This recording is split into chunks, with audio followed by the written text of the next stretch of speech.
मैं शैलेश कुमार, आप देख रहे हैं पब्लिक आई न्यूज। चुनावी बॉन्ड घोटाला देश के इतिहास का संभवतः सबसे बड़ा घोटाला।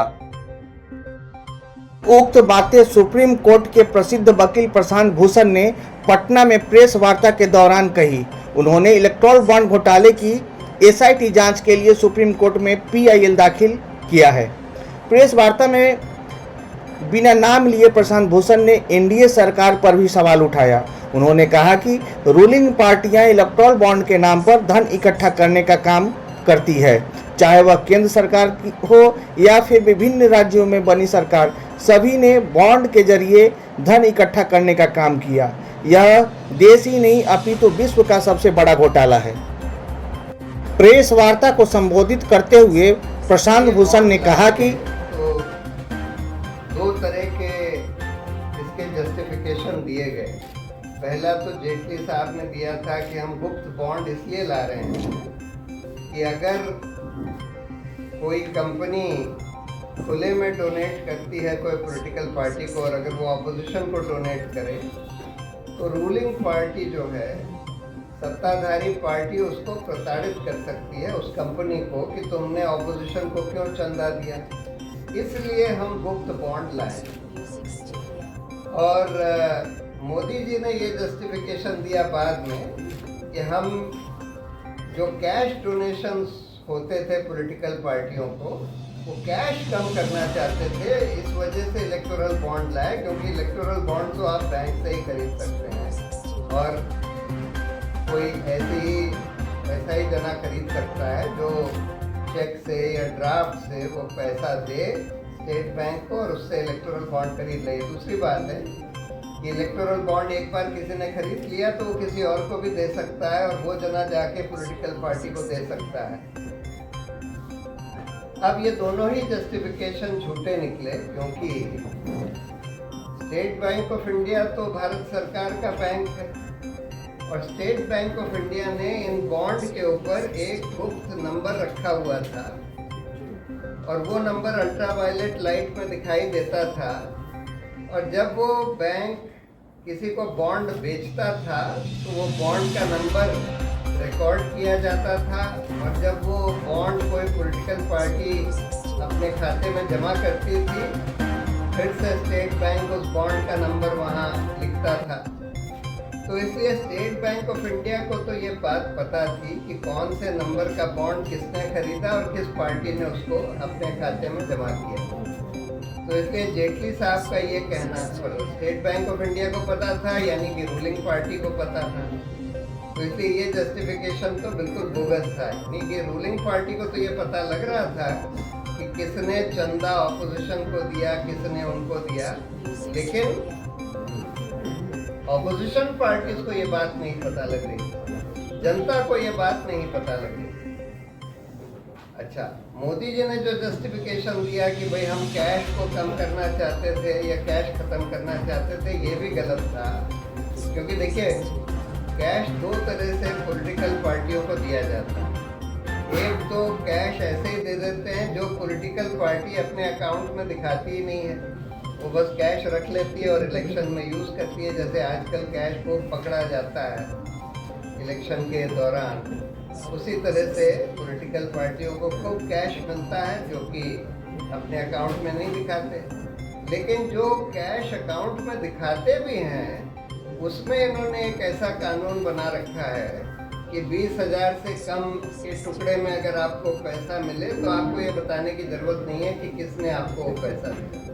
बाकी बताने की ज़रूरत है, लेकिन 20,000 से कम का अगर कैश मिले तो बताने की ज़रूरत नहीं है। तो पॉलिटिकल पार्टी क्या करने लगी हैं, क्या शुरू से ही करती रही हैं कि उनको अगर 100 करोड़ 1000 करोड़ भी मिलता है कैश में, जो दिखाती हैं अपने खाते में कि हमको 1000 करोड़ कैश में मिला, वो ये कह देते हैं कि ये 20-20 हज़ार से कम के टुकड़ों में मिला है और इसलिए हमको बताने की ज़रूरत नहीं है कि किसने दिया।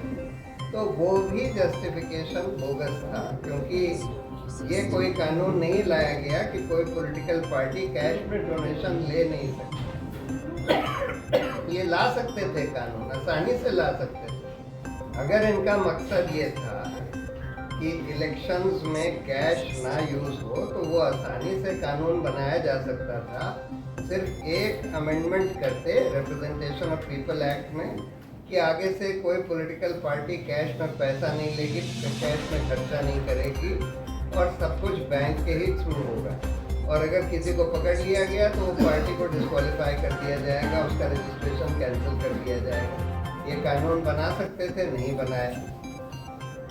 अच्छा, हम लोगों ने वहीं एनसीपीआरआई और कॉमन कॉज की अंजलि भारद्वाज ने भी चुनावी बॉन्ड घोटाले की स्वतंत्र संस्था द्वारा गहन जांच की आवश्यक बताई। सुप्रीम कोर्ट ने इलेक्टोरल बॉन्ड्स को जो गैर संवैधानिक घोषित किया है वो इसी बिना पर किया है कि लोगों के और वोटर्स के सूचना के अधिकार को खत्म करता है ये इलेक्टोरल बॉन्ड्स की जो पूरी स्कीम है।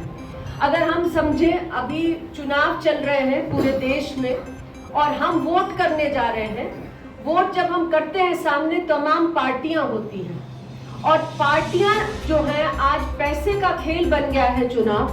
पार्टियां पैसे लेती हैं कंपनियों से और फिर यही होता है कि लोकतंत्र में जनहित में काम करने की बजाय पार्टियां उनके लिए काम करती हैं, कंपनियों के लिए काम करती हैं जो उन पार्टियों को पैसे देते हैं। तो हमें जानने का हक होना चाहिए कि जो पार्टियां हमारे सामने हैं चुनाव में, उनको किसने पैसे दिए।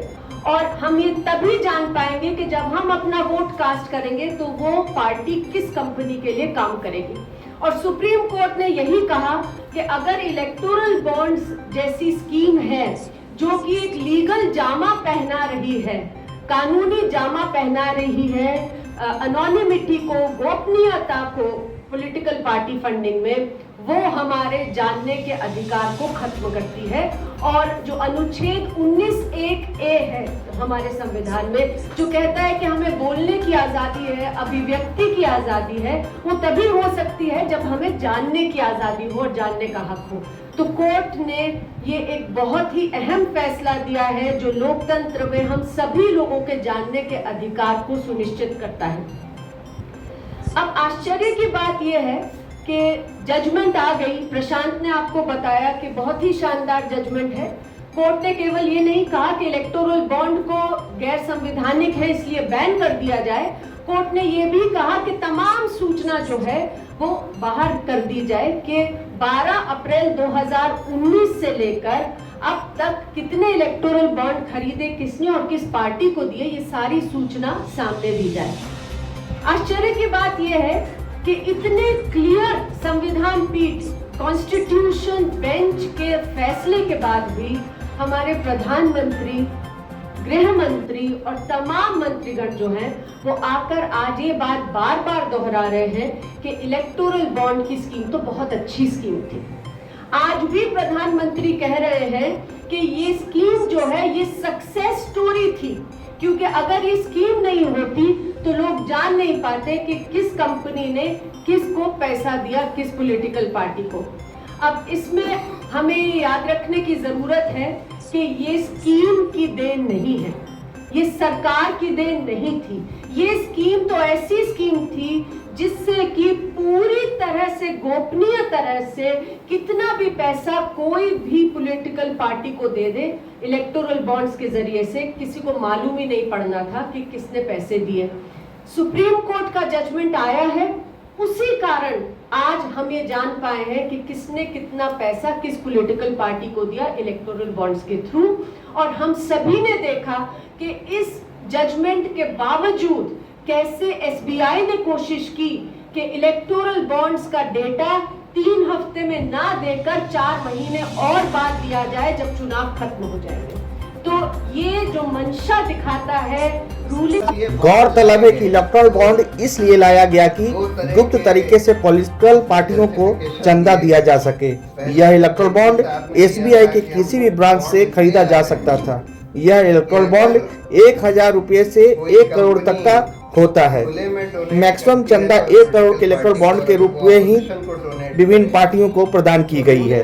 इलेक्टोरल बॉन्ड लाने के लिए एनडीए सरकार के उस समय के मंत्री जेटली जी ने कहा था कि हम लोग इलेक्टोरल बॉन्ड इसलिए ला रहे हैं जब कोई कंपनी रूलिंग पार्टियों को चंदा न देकर अपोजिशन पार्टी को चंदा देती है तो रूलिंग पार्टियां उस कंपनी को परेशान करती हैं या करेंगी।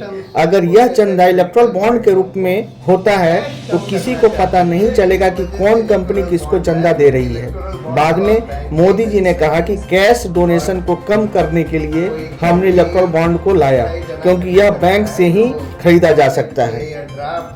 बहरहाल सुप्रीम कोर्ट के ऐतिहासिक फैसले के बाद चुनावी बॉन्ड का डाटा जो सार्वजनिक किया गया है, उससे संकेत मिलता है कि बॉन्ड्स के माध्यम से बड़े पैमाने पर कंपनियों और राजनीतिक दलों द्वारा लेन देन किया गया। अब ये दोनों ही जस्टिफिकेशन डेटा से यह भी पता चलता है कि जिन कंपनियों को बड़ी परियोजनाएं मिली, उन्होंने परियोजनाएं प्राप्त करने की अवधि के आसपास सत्तारूढ़ दलों को बॉन्ड के माध्यम से बड़ी रकम दान में दी। डेटा विश्लेषण संभावित रिश्वत के अलावा चुनावी बॉन्ड के माध्यम से दान देने वाली कंपनियां और राजनीतिक दलों को धन दान करने वाली सेल कंपनियों के बीच संभावित मनी लॉन्ड्रिंग का भी खुलासा करता है। अपने खाते में जमा कर